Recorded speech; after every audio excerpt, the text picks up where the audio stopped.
today. So we'll go ahead and let's see if we have a few more seconds for some guests to join us. We actually have quite a few on. That's pretty awesome. I know a lot of people are going to be catching the recording a little bit later on, of course.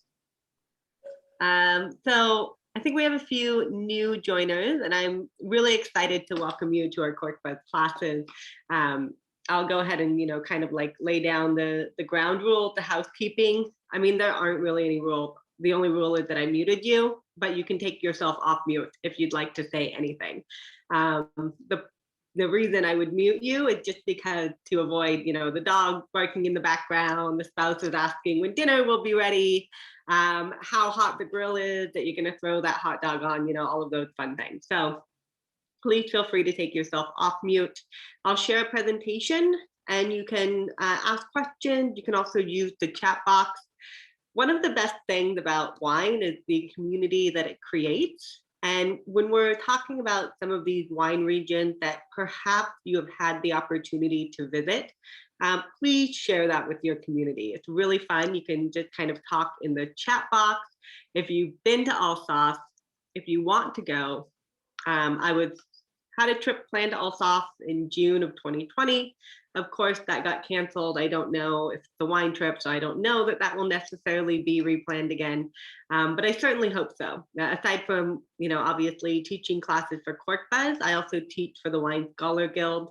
And they were doing a big anniversary party in Alsace in June 2020. But of course, the way things went, I don't know if that will be rescheduled. So I'm looking forward. Hi, Venkat. Hi, Lindsay. I think a bunch of people pop on here. Hi, Eleni. And if I haven't said your name out loud, I'm sorry. I see everybody. Liam, cool. Jenna, Mandy, welcome. I hope you find some use for your second set of wines that you have. But great. So I think we'll go ahead a few minutes after. I want to be respectful of your time tonight because it is a holiday. The weather is finally beautiful here in New York.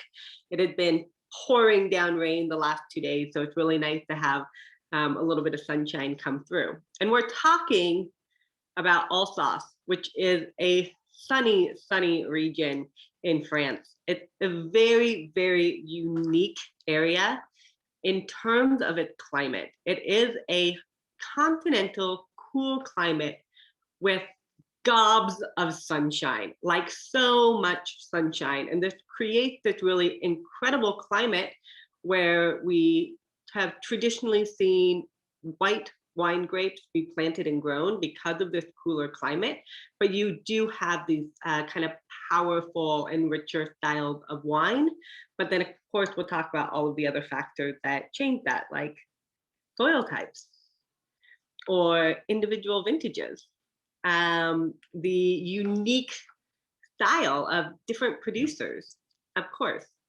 If you do have wine from Cork Buzz, we'll talk more specifically about them at the end. So please do not wait for me to start drinking your wines. I hope maybe you opened them half an hour ago, and started sipping on a glass already. And I think both the white and the red in this case really do benefit from having some exposure to air, some time to open up. So please let me know what you think about these, if you're noticing a change in how open they are once you've been sipping on the wine for a little while. So what will we discuss? What do we always discuss? In order to really understand Alsace, right?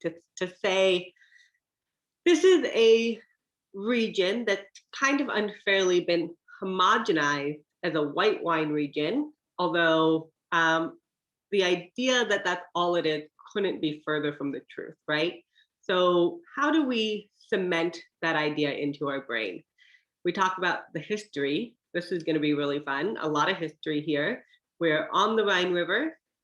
We are part of France, but you might notice that the language is French and all the names that you see are German. This is part of the history, of course. The geography and the climate. How does this create the unique conditions for grape growing that we specifically have in Alsace, which is France's most eastern region? It is one of France's coolest regions in terms of climate, but also one of its sunniest regions. It's at the 47th to 49th parallel, which makes it almost at the very, very tip of where we really consider to be able to grow fine wine. Of course, there are some exceptions to that. We talk about this geography, we talk about this climate. We need to understand the French quality system. Alsace has a very unique way that they label their wines. We do see this kind of blend of both French and German nomenclature on the label, right? We see that we use the French definition of terroir in terms of labeling the wines, sometimes by their Grand Cru vineyard sites.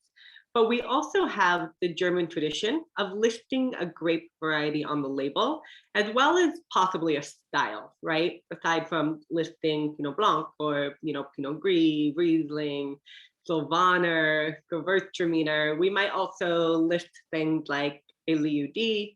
We might list stylistic changes like Vintage Tardif or Selection de Grand Noble, of course. We'll talk about these grapes. Kind of 7 main grapes. We'll really talk about 4 or 5 of which are of utmost importance.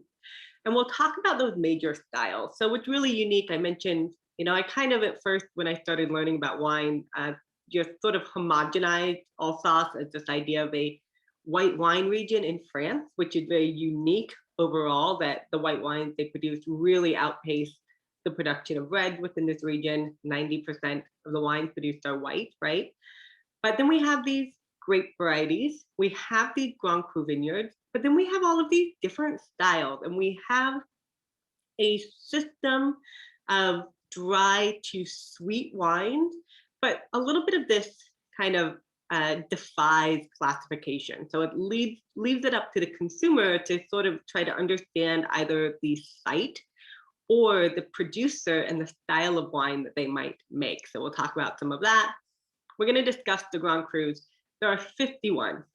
I could not name all 51 Grand Crus if I tried. I could not tell you the style of all 51 Grand Crus if I tried. But we're going to talk about some of the most important Grand Crus and then the producers within those Grand Crus. And I hope that this will kind of give us an understanding of how to look at these specific sites and also to look at these producers. So there are a lot of producers in Alsace, and many of them produce a large range of wines, which we're going to discuss. So you can kind of see this sort of colorful map of the major wine regions of France. Alsace is up here, of course, in the northeast corner. So you can see that we're right on the border with Germany. Most importantly, we're going to talk about that in a second. Do we only grow grapes in these colorful splotches? No, of course not. These are the major, the regional AOCs that you do see in France. And stop me if you have questions about that. All right. Are you guys ready to get into the fun stuff? Okay, cool. I'll keep checking, see if we have any chat or anything like that. But if I don't hear anything, I'll just keep going. So here we are in Alsace, divided into 2 sections known as the Baur and the Haut-Rhin. The Haut-Rhin in the south is home to about 2/3 of all of the Grand Cru vineyards. The Baur in the north, you sort of have Strasbourg, kind of one of the more northern major cities. You have Mulhouse in the south for the southern major city. The Baur is not as well known for the quality. The hills or the Vosges mountains that are really important here are steeper in the Haut-Rhin. And this creates a little bit of a better microclimate for the Grand Cru vineyard. As we move north into the Baur, the hills become a little bit softer. We move across the border, the political border of Germany. Those hills, the Vosges mountains, become the heart hills that you find in the wine growing region of Pfalz. So we're in a rain shadow.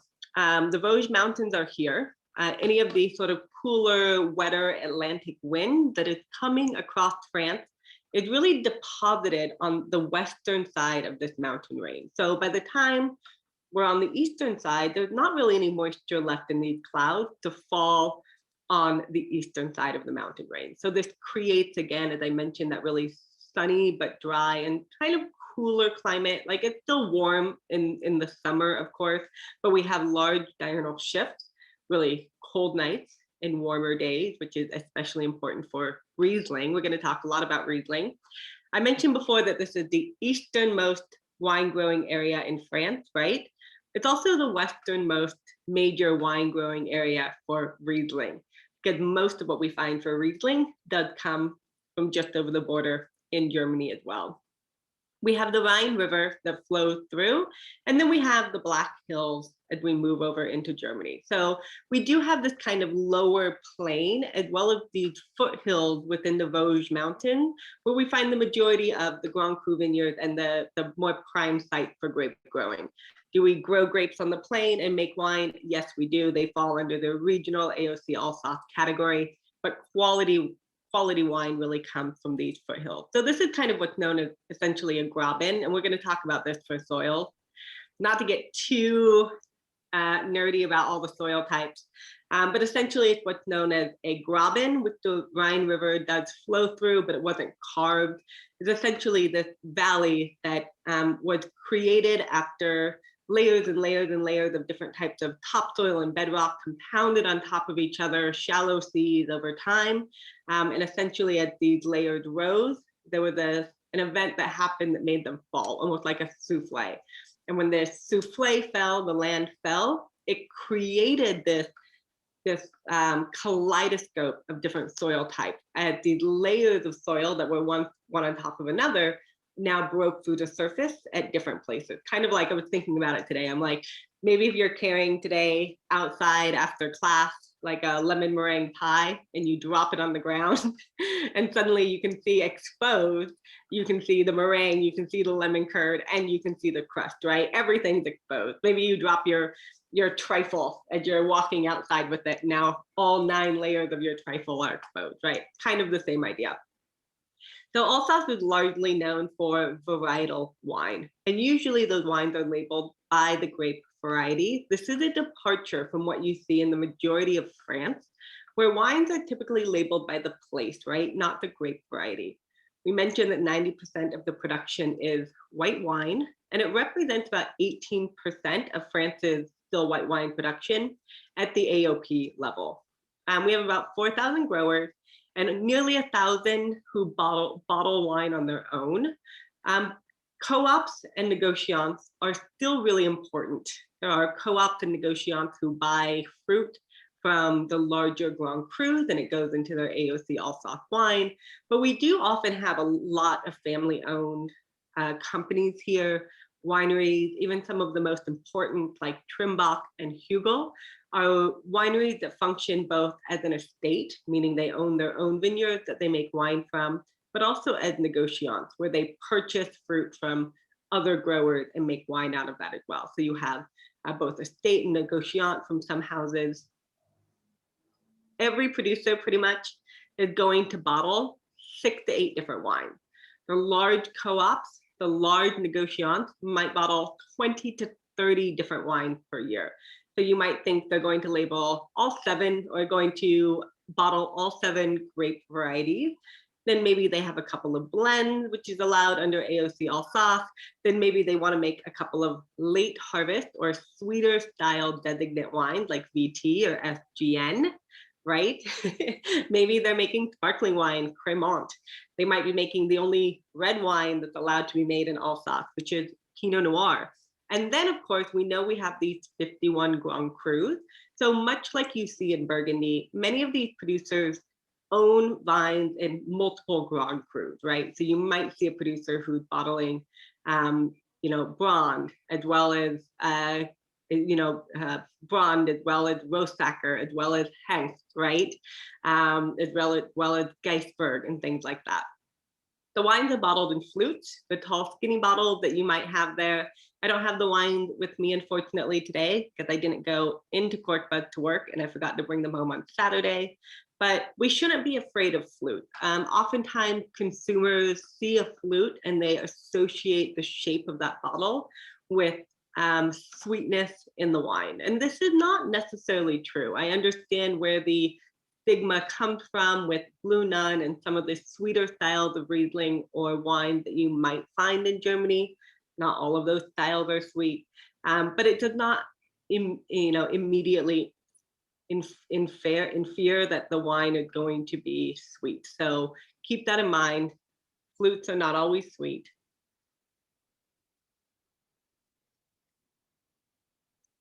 So Jenna, it's a great question. I just saw the chat pop up. So actually, you know what, Jenna, we're going to kind of cover this in just a moment. So we're going to talk about wine law in France. Each wine region has a set of rules governing what grape varieties they can use. So there's a governing body for wine called the INAO in France. And each region has set production levels, what grape they can use in order to put the regional names on their label, and so forth. So we're going to talk about that in a few moments. But please don't hesitate if you have more questions. So a little bit of history, and not to go too deep into it, but we talked about the idea, right?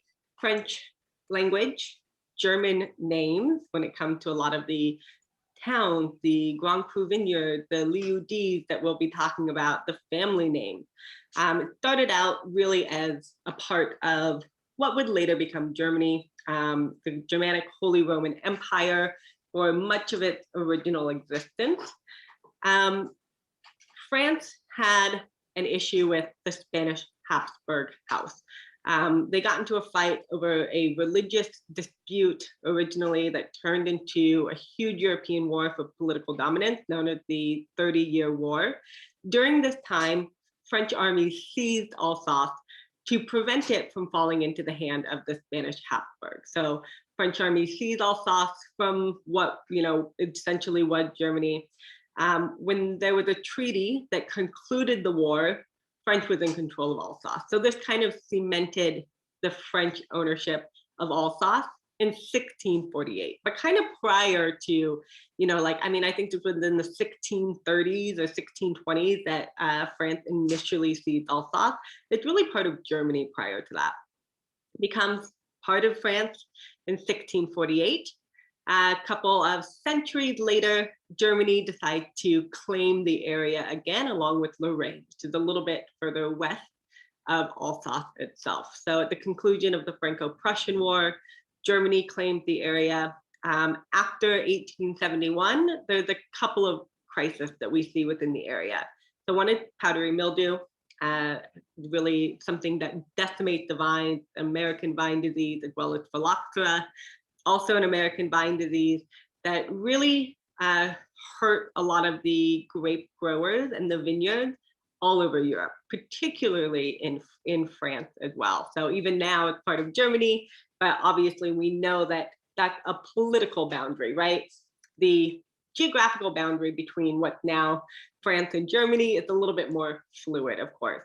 So we see a lot of issues with powdery mildew and phylloxera.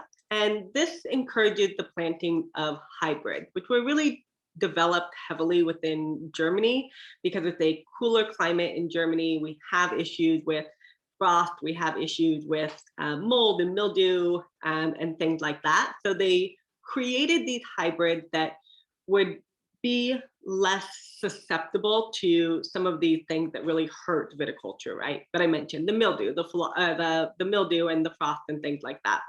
So a lot of these hybrids are planted. The higher and steeper slopes on the hillside are kind of abandoned during this time. Alsace, for a period of time, is its own entity. It doesn't answer to anybody, but then it returned to French rule. And it was actually, we kind of always say that when the French took Alsace back over is when we see the tide turn to better quality wine. But even prior to this, there was a point that Germany actually outlawed the planting of new hybrids within the region of Alsace itself. So Germany really understood too that the hybrids were not the end all for this region and that it had a lot of possibility and capability.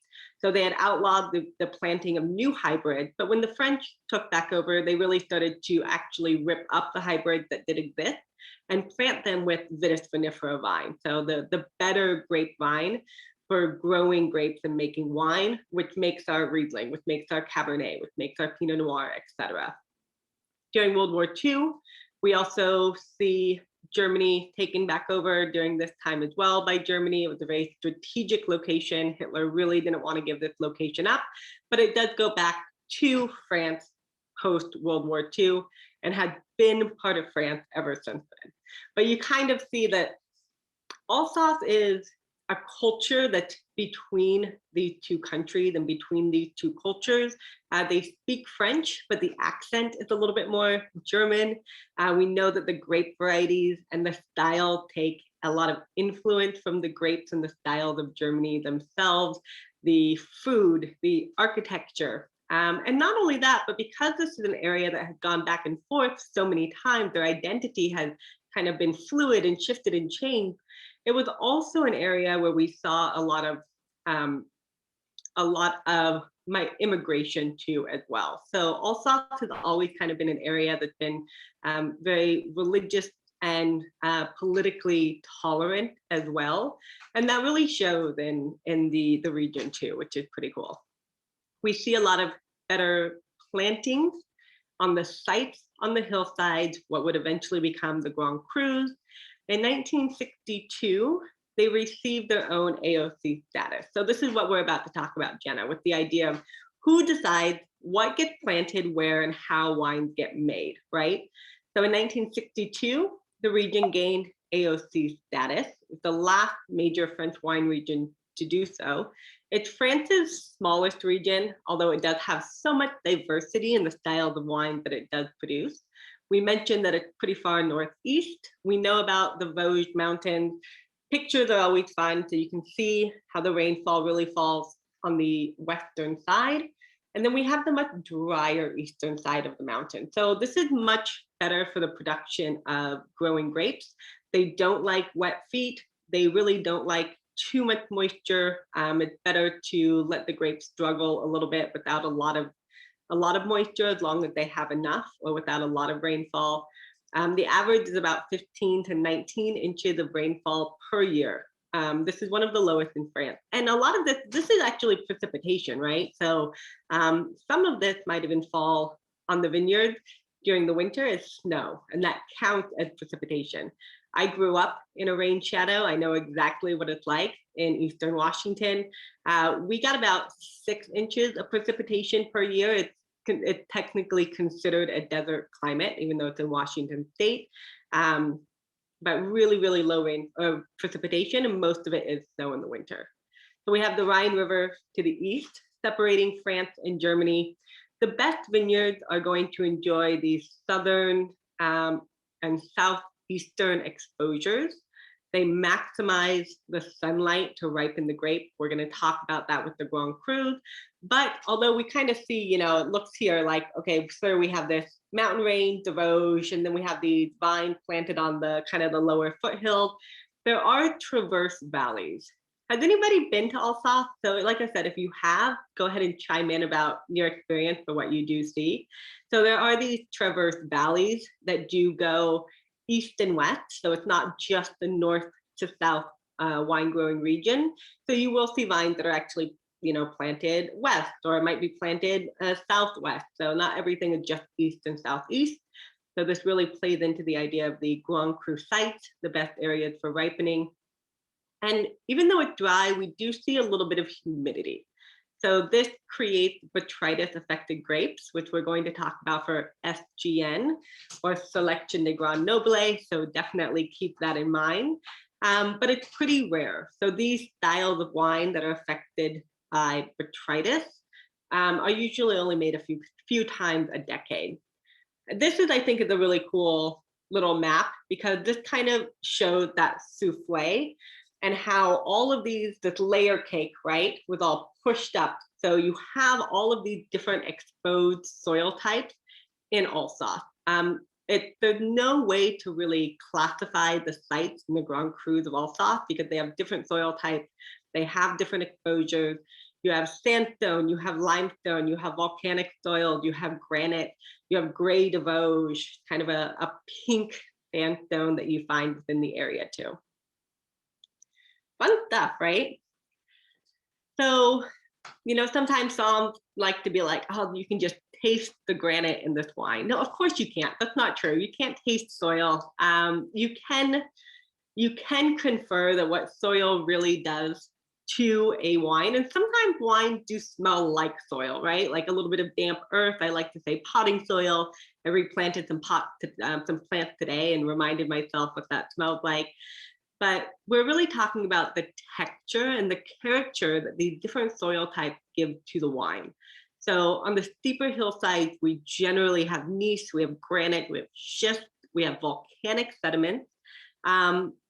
These will kind of create these more sort of mineral, kind of flinty, smoky style wines. If you get to the lower slope, you have clay and marl.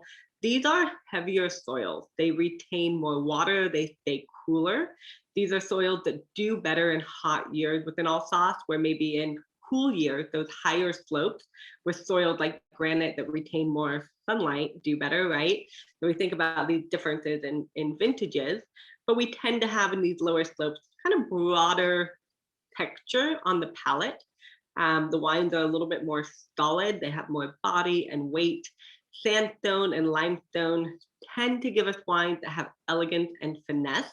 And then these soils do tend to, this is really the French influence that we have in Alsace, is that we do match some specific grape varieties to some specific soils, because it's not like we have Rosacer Grand Cru is only for Riesling. That's just not true. We have most grapes planted there, but most Grand Crus are planted naturally to the grape variety that does best at that exposure and best in that soil type. So what are those grapes? So there's 4 main noble grape varieties. These occupy the most premier sites. With minor exceptions, they're the only grapes planted in the Grand Cru vineyard. They are the only grapes that you can use for those 2 styles that I've mentioned that have some major sweetness to them, SGN and VT. Riesling is the most planted grape variety. It's considered to be the best in Alsace.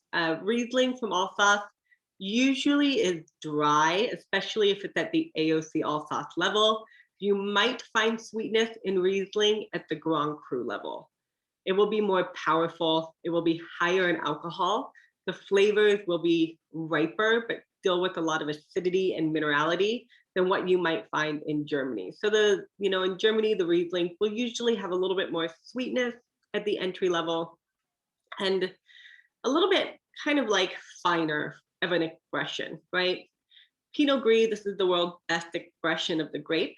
It is the same grape as Pinot Grigio, planted in Italy, but it bears 0 resemblance.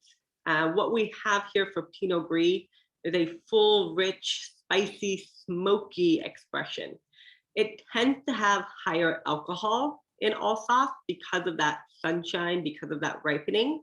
And so oftentimes we leave a little bit of sugar in the wine instead of fermenting it all to alcohol, because some producers like Louis Sip says it's better to have a Pinot Gris at 14% alcohol and 7 grams per liter of leftover residual grape sugar in the wine than a dry Pinot Gris at 15% alcohol. And I can tell you a personal story about that as well. Is when I first really started getting into wine and was beginning to blind taste, this probably happened in like 2014 or maybe 2015. And I went to a blind tasting group and I wasn't really, 100% sure on like all the best styles of wine to blind taste. And I was really nervous. So I went to Astor, had somebody help me pick a bottle of wine. I got a Pinot Gris from Alsace. I can't remember the vintage and I can't remember the producer, but it was a high-end producer. It wasn't Trimbach, it wasn't Hugo, but it was like a pretty well-known producer, but I can't remember who. Took it to the blind tasting. It showed really well. It was full, it was rich, it was spicy, and it was smoky. We had about, maybe a glass out of the bottle at this blind tasting. I went home that night, sitting in my room, watching TV, studying, I don't remember. Had a glass of wine, had another glass of wine of this Pinot Gris. And I just thought all of a sudden, I was like, I'm I'm drunk. Like, I feel drunk right now. I'm like, how is this? I just had dinner. I've had like 1.5 or 2 glasses of this wine. Like, why do I feel drunk? I turn the bottle of wine over and I look at it, and I'm not kidding you. It's like 15.3% alcohol in this white wine, this Pinot Gris. And it was a dry style. It was powerful. And because of the ripening that we get here with the sunshine, it really develops a lot of sugar in the grape. And if you don't want to leave sugar in the wine, that sugar has to become alcohol. So for Pinot Gris and for Gewürztraminer, which we tend to ripen a little bit late, they lose their acidity and they gain a lot of sugar during their ripening. These wines will usually be a little higher in alcohol. That's also why often we leave a little bit of that natural sugar in the wine here in Alsace, so that the wines aren't too high in alcohol. So it's really kind of the producer's choice whether to do that or not. So usually Riesling is dry. Usually Muscat is dry as well, although there's actually very little Muscat planted within Alsace. And Pinot Gris and Gewürztraminer will usually be off dry. They'll usually have some noticeable sweetness to them in these particular wines. There's also producers that like to say that because of the way that Pinot Gris ripens in Alsace, that if you pick in the morning, it will be dry, but if you wait until the same afternoon to pick, the wine is going to have some leftover residual sugar in it in order to keep the alcohol in check. So Gewürztraminer is your perfumed grape that you really find. It has a lot of sweet spice, tropical fruit, floral note to it. Kind of like a dull fruit cup that you peel the plastic from the top and you eat it with a little plastic spoon. It'll have this little bit of sweetness. The acidity in both Pinot Gris and Gewürztraminer tends to be a little bit lower than what we find in Riesling, certainly. We also have some ancillary grape varieties. So Pinot Blanc, Chasselas, Sylvaner, and Pinot Noir. You can also bottle these wines varietally, but none of these can be bottled as a Grand Cru wine. There's one exception, which is Sylvaner in one Grand Cru, and we'll come to that as well. Pinot Blanc and Auxerrois have been for a long time the largest volume of production, but that is changing as we're seeing an increase in quality within Alsace. You might find the Clevener de Heiligenstein, known as Sauvignon in the Jura, bottled in the north, in the Baur, by 5 communes. I don't see this very often.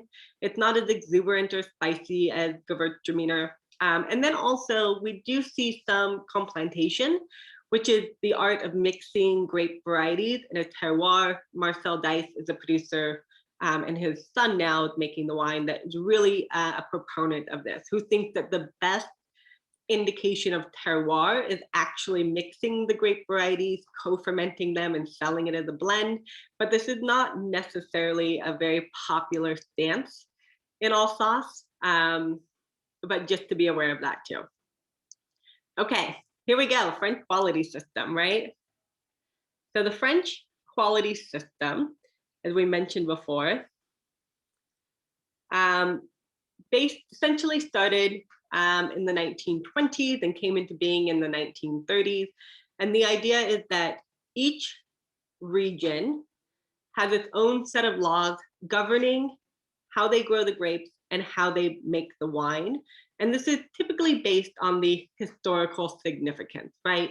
So in France, you've had, decades or century or even millennia in many of these regions to understand which grape varieties grow best in which region. And if you think back to our colorful map of France, right, the really generic, like here's Bordeaux, here's Southwest France, here's the Languedoc, here's Provence, here's Burgundy, here's Alsace, right, that really generic map. We don't grow wine everywhere within France, right? We really have spent the time to hone in on the best regions and areas for each specific grape variety. So each region, and we'll talk about Alsace here, has a specific geographical area that you have to grow your grapes in order to call it Alsace Grand Cru Brand. You can only grow grapes for Alsace Grand Cru Brand in the area that's called Brand, right? This is a Grand Cru vineyard site, essentially. You can grow your grapes anywhere in Alsace and just call it wine of Alsace, so Vin d'Alsace, AOC. The specific grape varieties that you have to use. You can use 7 different grape varieties, call it Vin d'Alsace, right? Riesling, Muscat, Gewürztraminer, Pinot Gris, Chasselas, Sylvaner, Pinot Blanc, Pinot Noir, and what did I miss? I only listed, I listed 8, or did I list 7? Anyways, we'll come back, we'll come back to that. So you can see that the grape variety, you know, if it were in a Grand Cru Blonde, it can only be one of 4 grape varieties: Riesling, Muscat, Gewürztraminer, Pinot Gris. It covers things like yield, how many grapes you can get off of each vine. As you go up higher in quality, you'll have lower yield.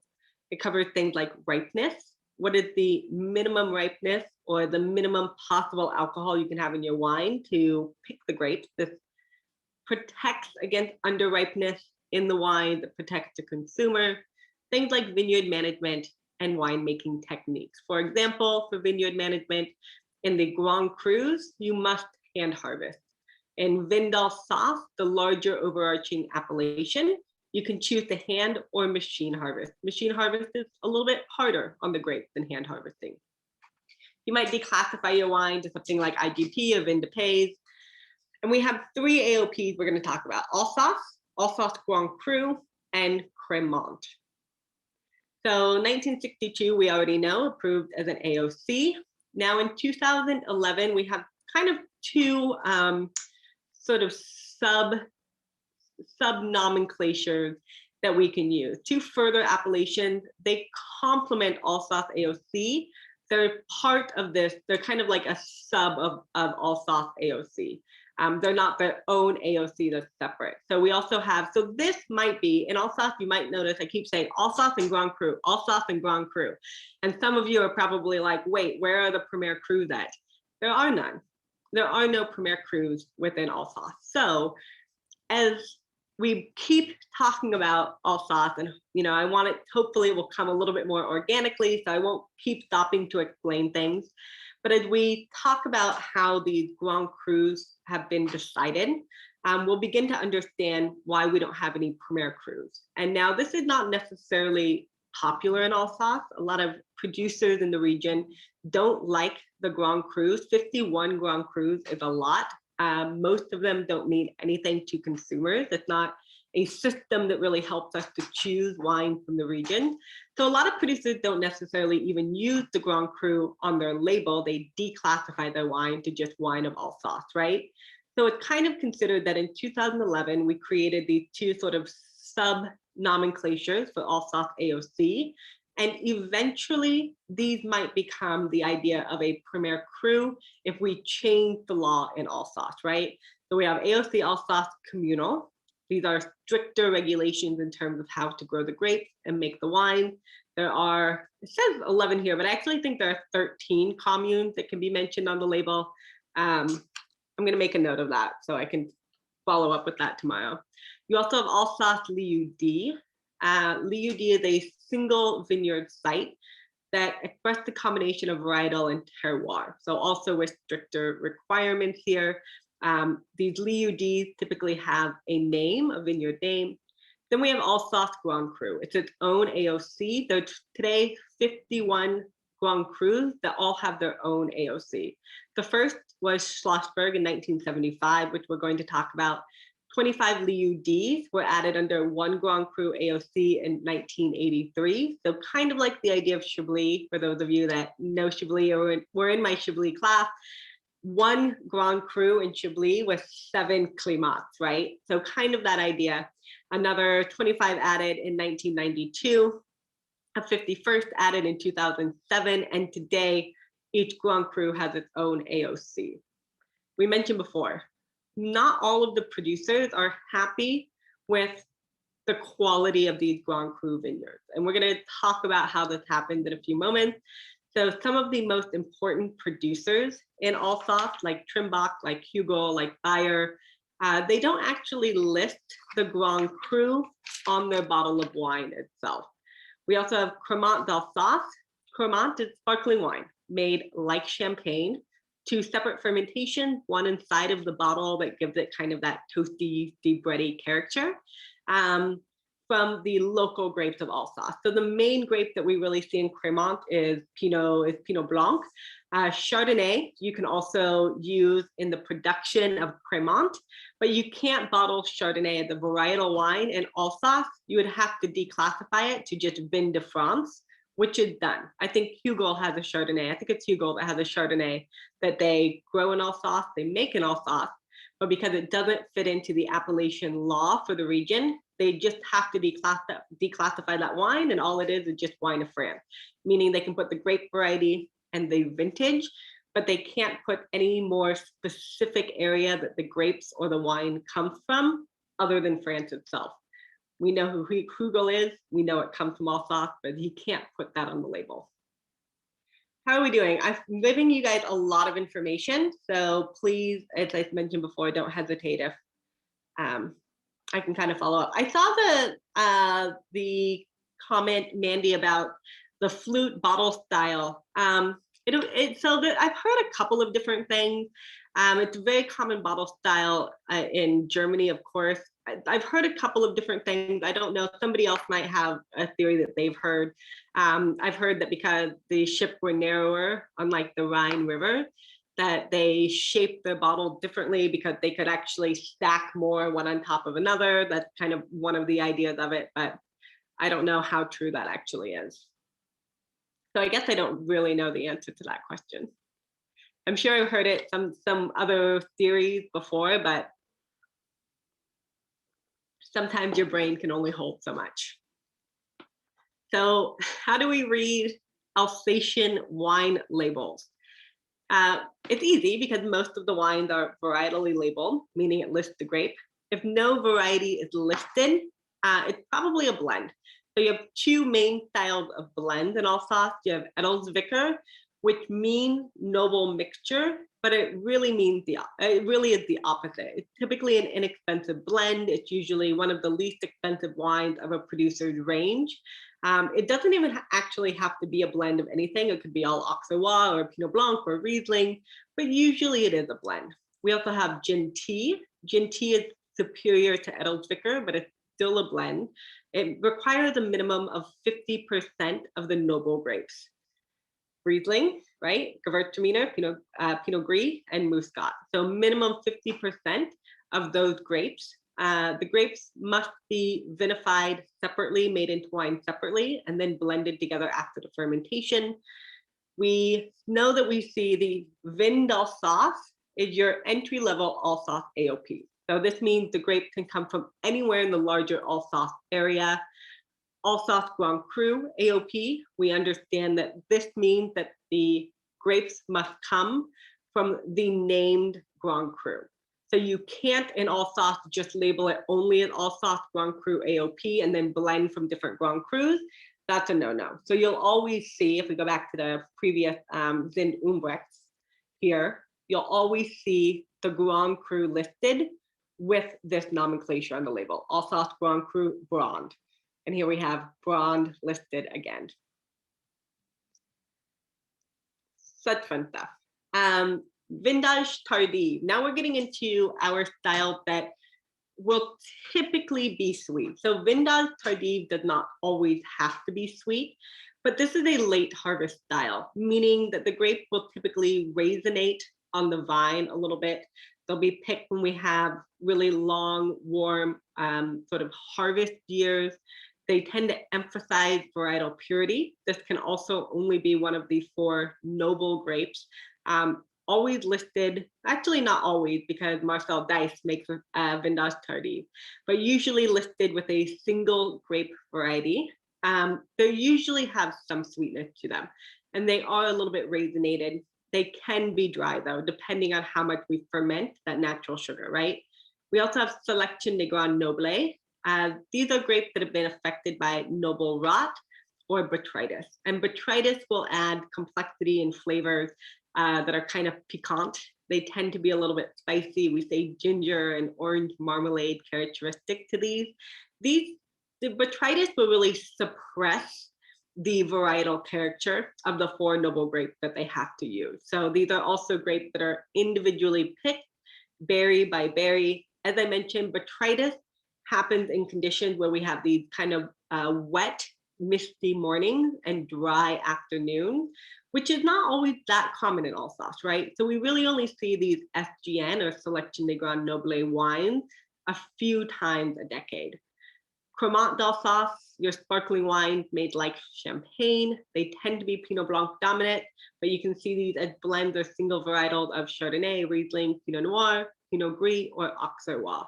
They'll usually be dry. You might see a rosé style also coming from Pinot Noir. And because sometimes we also find these sweet wines in Alsace AOP and Alsace Grand Cru that are not labeled as Vendange Tardif and Selection de Grand Noble. One of the things they're really trying to implement in Alsace is using sort of a sliding scale, like you sometimes see for like New World Riesling, the IRF, I think, the International Riesling, F stands for. IRF is what it's called, but I forget what it stands for.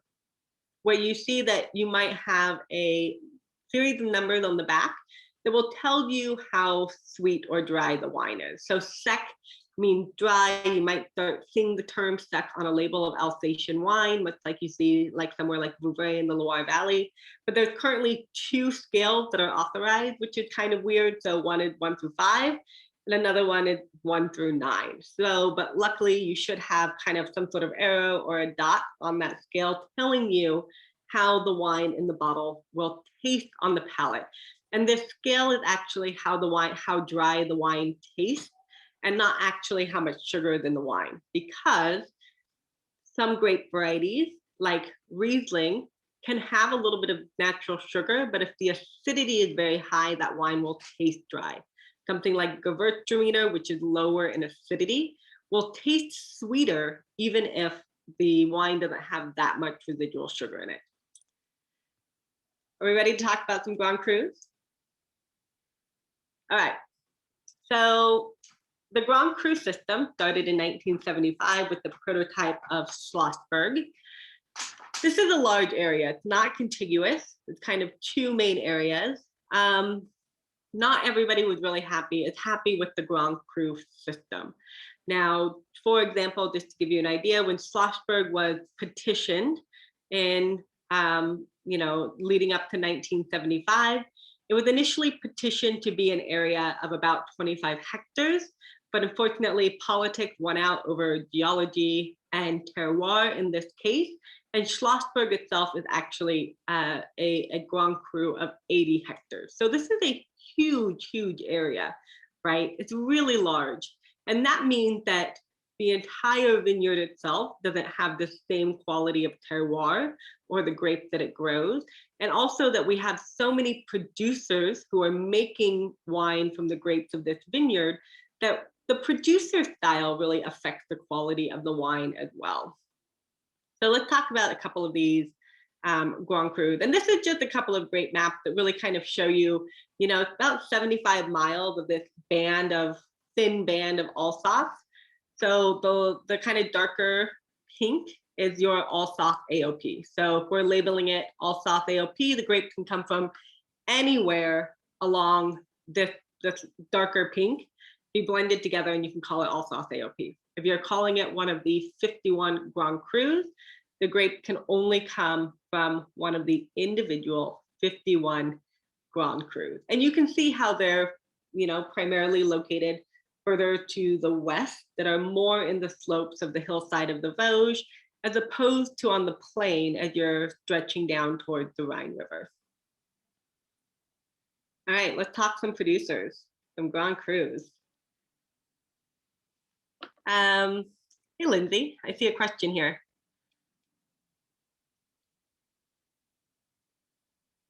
I'm pretty sure that Chardonnay is only permitted for Alsace AOC wines in Cremant. So if you were to use it, I think, so for example, there are some Grand Crus, or for Gentil, it might be for Gentil or Altenburg, Altenburg de Bergheim, which is a Grand Cru that allows blends. But for Edelsvicker, that's a good question. I think it's only permitted, I believe it's only permitted for, I'm gonna write that down too. I believe it's only permitted for Cremant, I don't think it can be used for the Edelsvicker or for the Gentil classification. I'm pretty sure, but I'm going to look into it because that's a really good question. And it's so fun learning all of these different nuances of wine. So Schlossberg is known as the castle. It's the largest Grand Cru in Alsace, the first in 1975. A couple of our favorite producers are Domaine Weinbach. Catherine Weinbach runs the estate today.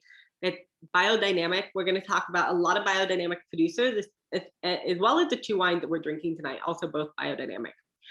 This is because that dry climate really allows itself to working without spraying herbicides or pesticides or fungicides, right? We spray herbicides because moisture makes the weed grow. We don't want weeds, we spray herbicide. We spray fungicide because moisture creates mold and rot, so we spray fungicides, but we don't really need those in this drier climate. So we have a lot of biodynamic producers in this area. This is a granite Grand Cru. The wines primarily based mostly on Riesling. All four major noble grape varieties are planted here, as well as Pinot Noir. Now, can you call your Pinot Noir Schlossberg Grand Cru? No, you have to declassify it to Alsace AOP because Pinot Noir is not authorized to be made into a Grand Cru wine. You can grow it in a Grand Cru site, but you can't call it a Grand Cru wine. We also really love Albert Mann. Mentioning the Pinot Noir is really great here. We're going to talk about the Grand Cru of Hengst a little bit later on. Albert Mann makes a fantastic Pinot Noir Grand Cru from Hengst, declassified to Alsace AOP as it has to be, but they have a fantasy name on the bottle, and the fantasy name is Grand H. So Grand H, kind of their homage to the fact that the Pinot Noir does come from these vineyards. And Pinot Noir is becoming increasingly important in Alsace. With global warming, it's actually up to about 10% of plantings now, which is much more than it used to be. Pinot Noir for a long time was used only for Crémant or kind of as an afterthought. And the red wines were very rosé-esque. But today, producers are really planting Pinot Noir in some of the best sites, and that includes the Grand Cru vineyards.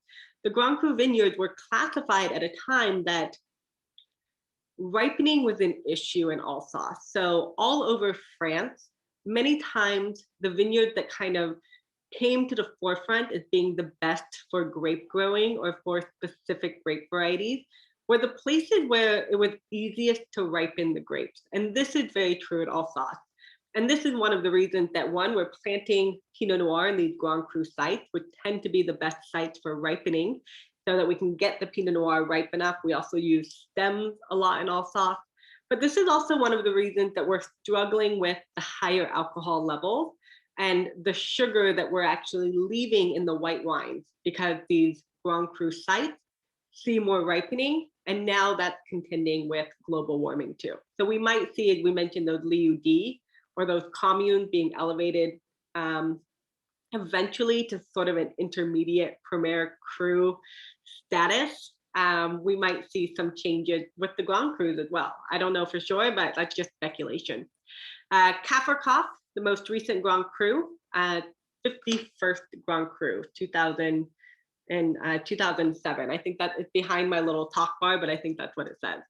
71 hectares, so also quite large. This is a Grand Cru, of course, that grows all four of the noble grape varieties, but it's known for the quality of its Gewürztraminer. We can also, this is one of two Grand Crus that can really focus on blend. So Kafferkopf and Altenburg de Bergheim in the more northern area of the O-Rhin, or the southern part of the Baur-Rhin. Meyer-Fons, really well known for their style. They're making Riesling, they're making Gewürztraminer style blend coming from the area. Gewürztraminer is often grown in some of these southern sites where it can really make sure that we have enough ripeness to balance out the bitterness that sometimes Gewürztraminer as a grape variety can leave in the wine. Sommerberg is a favorite of mine, also granite soils. So if you want to try to begin to classify, Alsace Grand Crus, you'll probably do better to look at soil types, right? As opposed to where they necessarily are in Alsace because of that broken up soil type. It's like a chessboard of soil types, right? No rhyme or reason to how they pop through the earth and expose themselves. So we can kind of look at maybe the different Grand Crus that have similar soils. So granite soils here, the wines do tend to be powerful, a little bit more broad. Most of the 51 Grand Crus are associated with a village. There's many, many kind of medieval small villages in Alsace. There's a couple that kind of predate World War I and World War II, but a lot of these villages were really ruined during the war. It's a lot of hand-to-hand and like tank-to-tank combat in this area, you know, because it was so strategic in terms of its location. So there are really some really beautiful old villages here, but some of them have been rebuilt and are a little bit newer, but there's a lot of them. And these villages, essentially, when we're creating the Grand Crus, we're each asked to petition their best site for Grand Cru status, and most villages were awarded one Grand Cru. And this is usually the steepest slope that's kind of rising up from the village. So you can see these beautiful villages with the slope just rising up from the ground, right? It's pretty cool.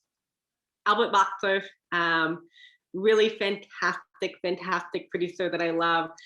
His styles of wine, he produces things like chasselas as well as Riesling, which I really love. It can be a style of chasselas, which is typically a Swiss grape that is not as important, not as revered in Alsace, but when you pay great attention to it and have old vines, can make something really special too. Boxer is really one of my favorite producers. He makes great wine coming from Blanc. Pinot Gris are really good coming from the area. Let's talk about a few more Grand Crus, right? So we're going to talk about Hengst. This is where I mentioned that Pinot Noir from Albert Mann is coming from, right? Grand H Pinot Noir, declassified from the Grand Cru. We're going to talk about Kitterle, and we're going to talk about Rongen. So Rongen's actually the most southern Grand Cru, so it's even off of this map, quite far in the south, and entirely volcanic soil, which makes it really unique. Most of the other Grand Crus that have some volcanic soils are a mix, but Rongen is really like totally volcanic. So it's a pretty fun mix there as well. Hengst Grand Cru, known for the quality of their Pinot Noir. Planting Pinot Noir here because of the ripeness that it can achieve. The wines, the whites tend to have more power. They tend to be dense and elegant. This is a style of limestone that we get in Hengst. So it's called Muschelkalk, kind of a style that we see quite often across the river in Germany as well. Producers here are Barmboucher. This is one of my favorite small producers.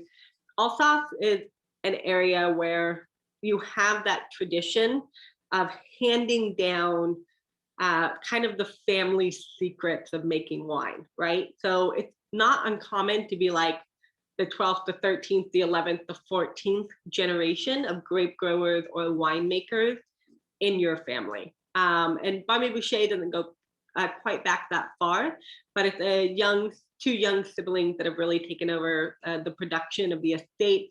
Also biodynamic, can be really great. Jost Meyer also makes wine coming from Hengst Grand Cru.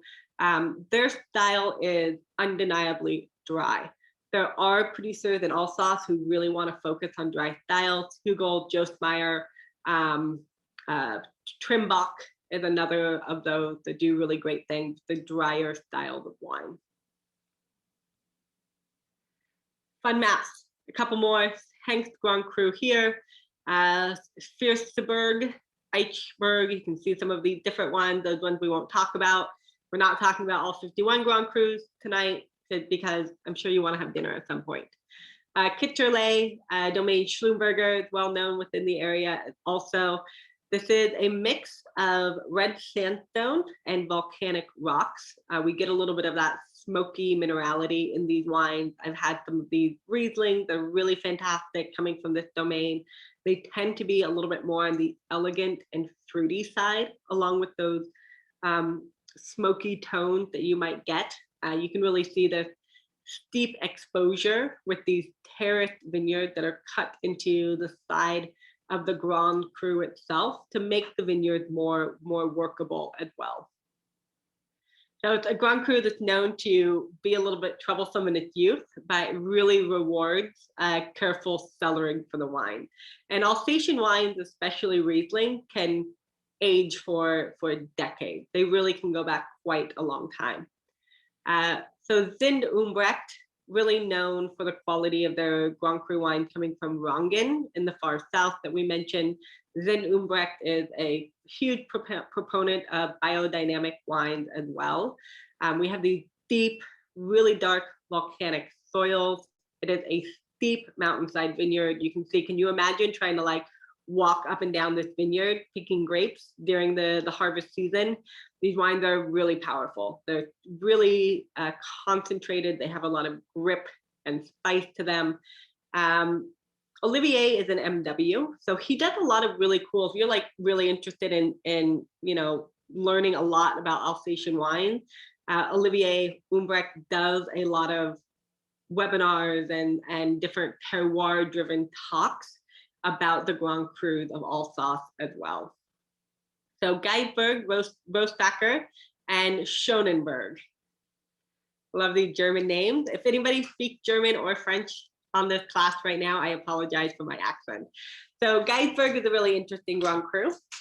This is where you'll find Trimbach's Frederick Emil Cuvée is coming from the Geisberg Grand Cru.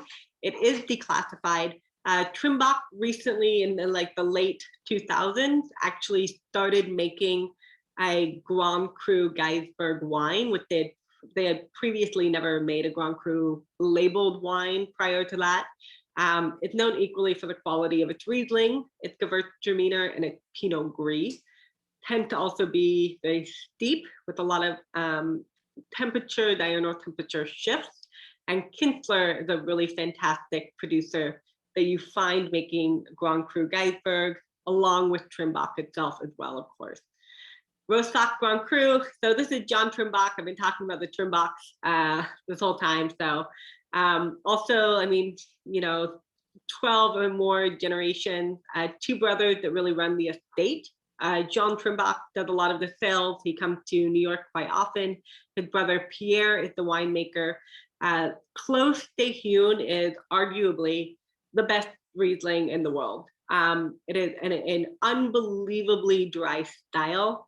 It can be intensely austere in its youth, but really, really reward patience. It developed the beautiful kind of dried peach and honeyed characteristic to it. People say things like bergamot and black tea characters that can be really incredible. Of course, this is a wine that has the price to match. But also, with that being said, if you wanted to drink a 1993 Pinot Noir or Chardonnay coming from a Grand Cru in Burgundy, I mean, you would be paying a lot of money, right? You can go out and you can get the Clos de Hune Riesling 1993. I don't know exactly what the price of this would be. It depends on where you are. But I would say probably around like $300 to $400. Is that a lot of money for a bottle of wine? Yes, it is. Is it less than paying like $1,200 for a bottle of wine? Yes, it is as well. So it's really considered to be, it's a very singular style, one of the best Rieslings on earth that you might find.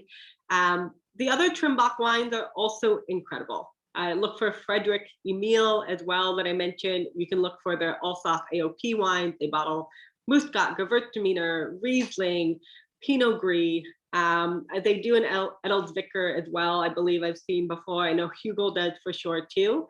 And it's a really fantastic benchmark producer. And their Alsace AOC wines are not expensive. I mean, $20 or so at a retail shop here in New York.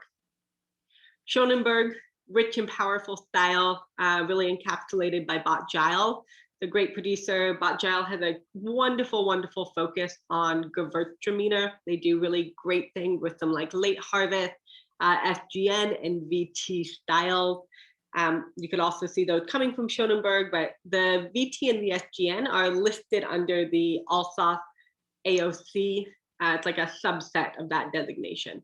You might also run into Domaine Ostertag, located in the Baur in the Münchberg Grand Cru. Ostertag also hugely important for the biodynamic movement. As I said, we'll keep saying this, both the wines you're drinking are biodynamic as well. Munchberg is more of an amphitheater. So it really accumulates a lot of heat.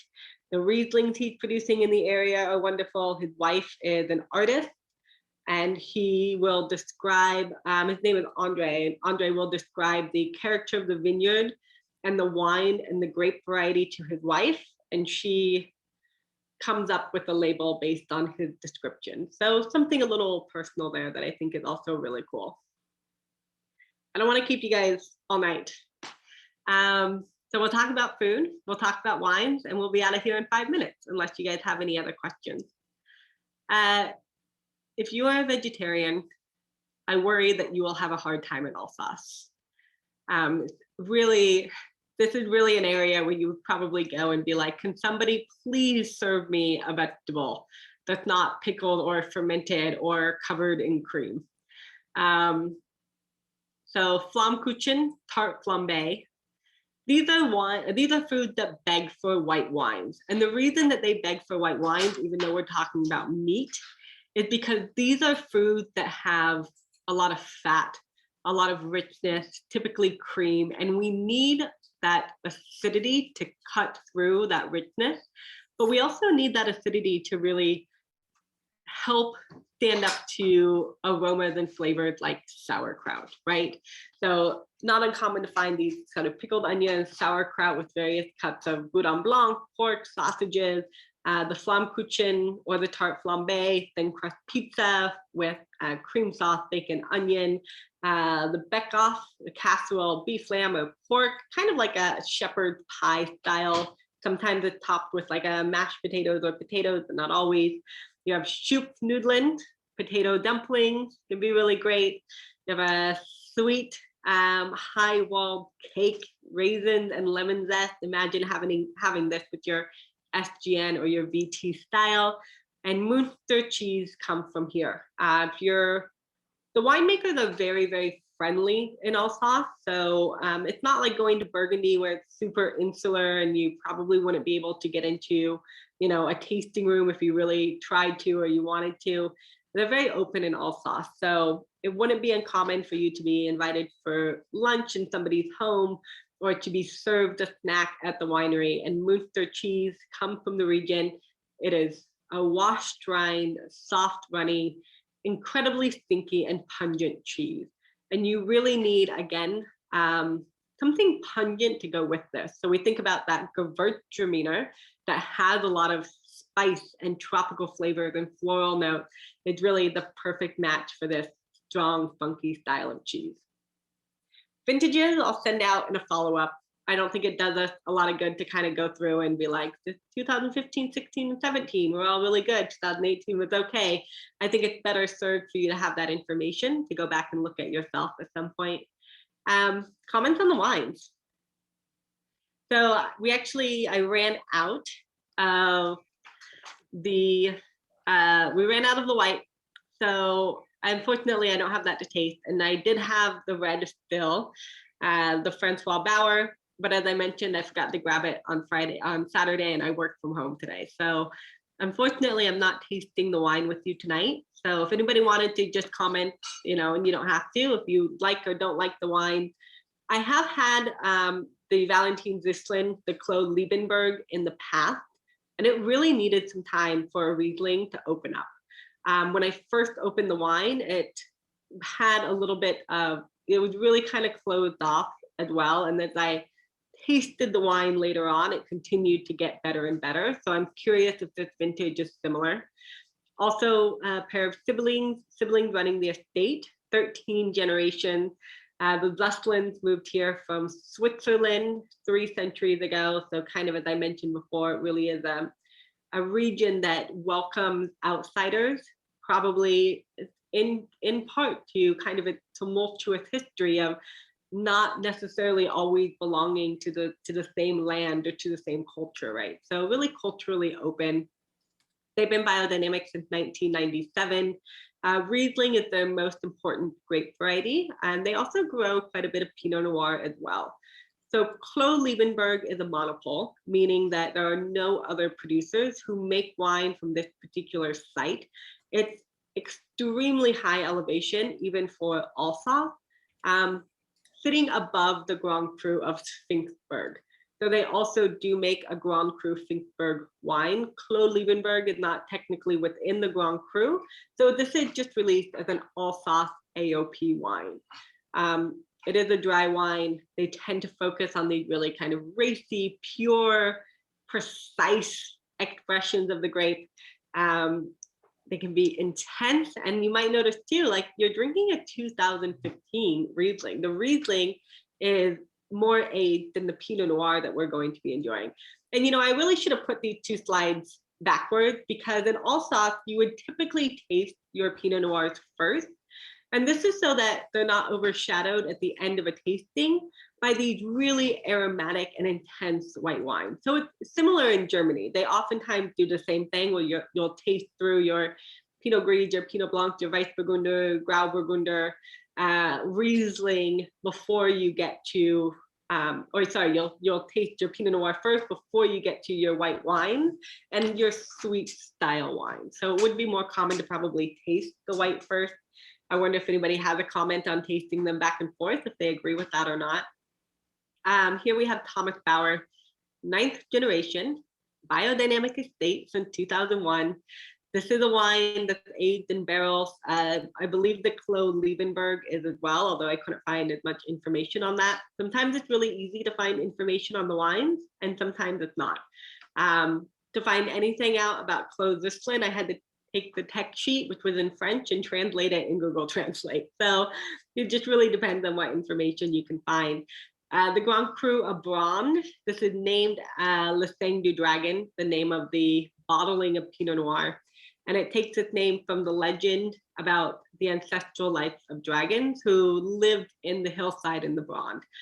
Their blood spilled onto the ground and made it more fertile for grape varieties after their death. So it's one of the legends, many legends that we see in Alsace as well too. This should be a more concentrated style of Pinot Noir. It can be sort of Burgundian in terms of its style that you might have. We do have some stem inclusion here as well. And you can see these steep slopes being worked by horse. So this is also common in Alsace, that you might see a lot of these biodynamic farmers also working with horses.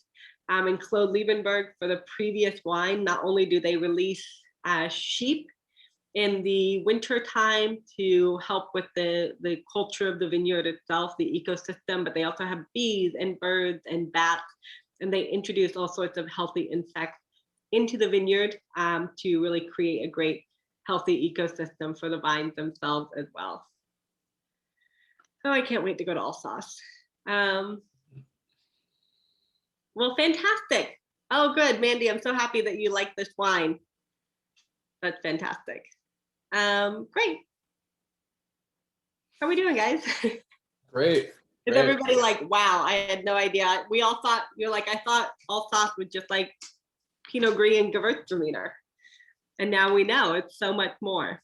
It really is, again, one of those regions that if you just love to explore wine and food, you would love this region. If you are looking for your first, French vacation post-COVID, if you like cycling or motorbiking or hiking, if you like food and wine, if you like driving slowly through gorgeous hillside vineyards, Alsace is the place to go.